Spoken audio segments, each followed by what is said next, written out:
Alright people, so recently it has come to my attention that Criterion and the Need for Speed team put out a year 2 roadmap for Need for Speed Unbound, which comes as quite of a shock to me, considering how I thought this game was pretty much dead in the water and nothing on earth can save it. And I mean, don't get me wrong, Need for Speed Unbound to me seems like a pretty decent game, but the lack of updates and the fact that the game was drier than the Sahara Desert at the time was pretty much fairly certain to me, and it just come to my conclusion that this game was already done just like it was Need for Speed Heat, and EA didn't learn a damn thing. Like, no lie, this video was originally supposed to be titled EA hasn't learned a thing from Need for Speed Heat, but instead it looks like that I'm going to be making something different today. So if you guys were tuning into an unholy rant, I'm sorry, but that's not really going to happen today.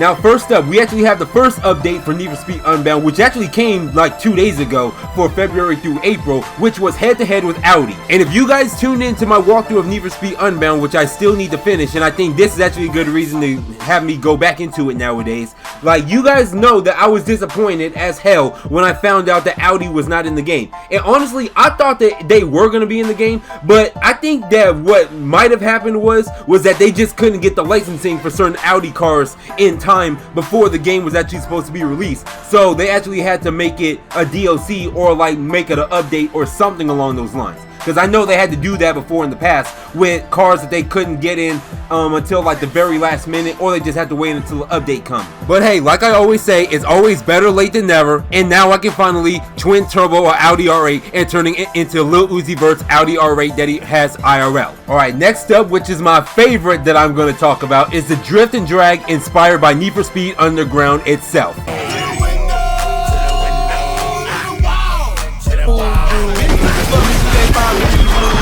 Now, I won't lie to you guys, when I saw this roadmap and I saw the drift and drag inspired by Need for Speed Underground, I won't lie to you guys, I almost shat my pants with excitement. As you all know, that Need for Speed Underground, and Underground 2 for that matter, is my favorite Need for Speed games from the PlayStation 2 era. Need for Speed Carbon, since I didn't play Most Wanted in 2005 and I got ridiculed for that since I haven't played it, is my favorite on the PlayStation 3 era, and on the PlayStation 4 era, Need for Speed Heat is my favorite Need for Speed of all time, at least for those dedicated generations. But Need for Speed Underground 1 and 2, in my eyes, was the best. And if it's anything like how I think it is with the drag racing, considering how for some reason we didn't even have drag racing in both Need for Speed Heat and Need for Speed Unbound, I think the last Need for Speed game to have drag racing, like legit drag race events, was Need for Speed Payback, and that was like in 2017. But if it's like how I think it is with the classic manual shifting and the lane switching,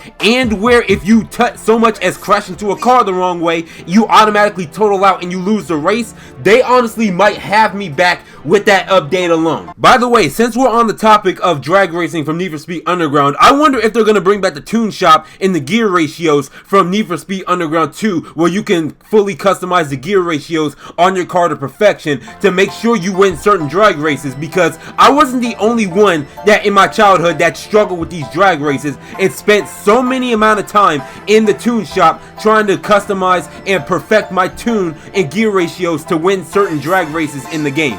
Because games like Gran Turismo and Forza have it in their games, and I always wondered why Need for Speed never had it in theirs. Probably because EA doesn't like their studios getting a little bit too ambitious that can possibly cost them more than what their budget can allow, but I digress. Now, next one is Cops vs. Racers, inspired by Need for Speed Hot Pursuit. Okay, I gotta be very careful about how I go about wording this, because there's a good possibility that I can ruffle some feathers and have some disgruntled people in my comment section over Need for Speed Hot Pursuit. But I will say this, while I liked Hot Pursuit, what I hated about Hot Pursuit was the fact that there was no customization at all in the game aside from the paint codes that you could put on cars. I mean, bro, seriously? Like, I'm running from the cops in a stock Mazda RX-8. I mean, who do I think I am? And sure, the gadgets was nice and it was all cool and stuff, how you can deploy spike strips, hit people with EMPs and all that other Fast and Furious bullshit, but give me a game with dedicated street racing, some cops chasing us, and loads of customization, and I'll be fine with it. But I have been saying for the longest time that Cops vs. Racers Racers or Cops and Robbers should have returned to Need for Speed a long time ago, especially with Need for Speed Heat. But it looks like that they're actually gonna bring it back. And honestly, I don't know how they're gonna bring this back, considering that this may be a game mode inspired by Need for Speed Hot Pursuit. But what I have a feeling is they might turn half of these cars that's in the game into police cars, and then have everybody else in their like tricked out like race cars and everything else, and then that's how they're gonna do the Cops and Racers. At least that's how I know. I'm not really a game designer or work at Criterion. I can't tell you that for sure. Now, I'm fairly certain that they're not going to bring back all of the pursuit techs from Need for Speed Hot Pursuit 2010, like the EMPs or the rocket-powered nitrous systems or the helicopters or the spike strips. Well, I feel like they might keep the spike strips or the helicopters, but it might just be funny calling in that helicopter while you're on a cop team and watch the other players and other racers panic and try to outrun a helicopter in this game. Like, that'll honestly be pretty dope, but we'll see how they goes. That's still up in the air for the Cops versus Racers, inspired by Need for Speed Hot Pursuit, which you may or may not like depending on who you are. Again, the game was made by Criterion, so if they might pull off something that's akin to it, what do you expect? Okay, and last but certainly not least, they have for October and December, well, pretty much nothing at the moment, because there's a whole bunch of question marks for Volume 9. Now, that can still be up for debate on what they're actually going to bring to the table with that. I heard people talking about they're going to have something inspired by Need for Speed Most Wanted 2005.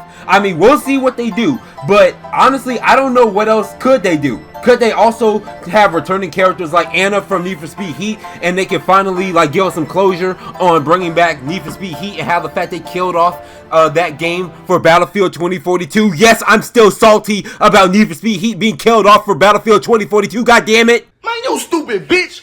Hey, you lucky I don't want to speak on that. Boy, you better stay in your place. These niggas hoes, man. Okay, I'm sorry. I just had to recompose myself for a couple minutes there, because honestly, it still boils my blood like crazy that they just pretty much pushed aside one of their more successful titles in the past couple years for a game that falls short every single time when Call of Duty puts out a new game. I mean, it's really nothing. It's not really that big of a deal. At least it's not big of a deal to me anymore. But while Volume 9 is up in the air for debate and it's speculation going around about what that update might be, the fact is that with each volume, not only are they bringing one new major game mode and or feature, but they're also bringing in 2 new fully customizable cars with multiple body kits, and they're bringing Speed Pass, which honestly is a good question. Why wasn't Speed Pass or the Speed List in Need for Speed since Payback, right? Because I think Speed List hasn't been in the game since either 2015 or Payback. I specifically remember that it was in Payback, but it wasn't in Need for Speed Heat until like an update before they closed down Ghost Games, and they also cut off support for Need for Speed Heat. And not only that, but they're also going to include new events, weekly PvP playlists, challenges, free drive updates, progression updates, and more. Oh, and also fix the game and also improve the game at the same time. You know, standard stuff with live service games. So wrapping up this video, not only do we have Audi returning, but we also have drift and drag races, new drift and drag races coming to Need for Speed Unbound, and we also have possibly a Cops and Robbers game mode for Need for Speed Unbound as well. And people is talking about that we could possibly get a Need for Speed Most Wanted type update come October through December. Now honestly, if that happens, this might be one of the best Need for Speed games that we had in a while. I'm just gonna say that right now. But honestly, what I really want to see the most is that if they have a DLC for the story mode and continue off with the DLC with the story mode, because that was really what we wanted for Need for Speed Heat, but we never got it. Instead, we got like 2 cars with the blacklist or like the black market DLC that they added in, and then actually I think it was 3, because it was Aston Martin, it was a McLaren F1, and it was some other car, but I can't really like put the name on it right now. But other than that, like, we're pretty much gonna be eating good for Need for Speed Unbound this year. And honestly, this is what they should have done with Heat. I'm just gonna say that right now. They would have had a lot more people playing Heat and Unbound if they kept this up.